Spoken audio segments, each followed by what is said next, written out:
ខ្ញុំស្ទើរតែមិនជឿថា Facebook បានតម្លាក់ challenge ថ្មីមួយនេះ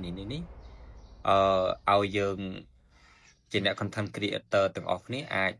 មានឱកាសនៅក្នុងការរកប្រាក់ចំណូលទៅតាម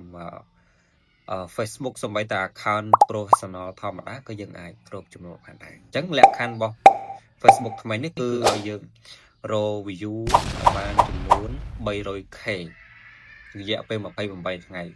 អញ្ចឹងសម្រាប់ពុកម៉ែបងប្អូនសេរីប្រុសយើងដែលមានបំណងចង់រកចំណូលទៅតាម Facebook អញ្ចឹងឱកាសល្អហើយកាលពីមុនយើងត្រូវការ VPN យើងត្រូវការ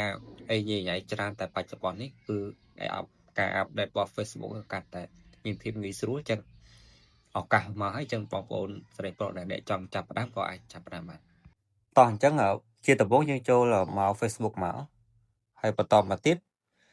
ពុកម៉ែបងប្អូនយើងឃើញ dashboard នេះពាក្យ dashboard QQ នេះបើអត់ឃើញទេយើងចុចត្រេក3នៅខាងឆ្វេងដៃទៅឃើញ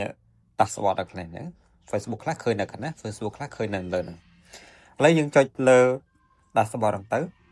ហើយទៅរកពាក្យថា content monetize នេះបន្ទាប់ពីចុចមកយើងនឹងឃើញហើយនេះគឺជា challenge ថ្មីមួយ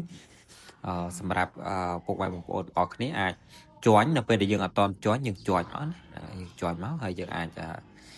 ចាប់ផ្ដើមធ្វើវីដេអូរយៈពេល28ថ្ងៃអញ្ចឹងយើងទៅតាមដាននឹងទស្សនាទាំងអស់គ្នាទៅនេះប្រកាសណាខ្ញុំបាទមិនមានអីទេក៏សូម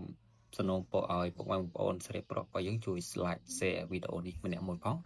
ដើម្បីទទួលបាន tool ស៊ីទាំងអស់គ្នា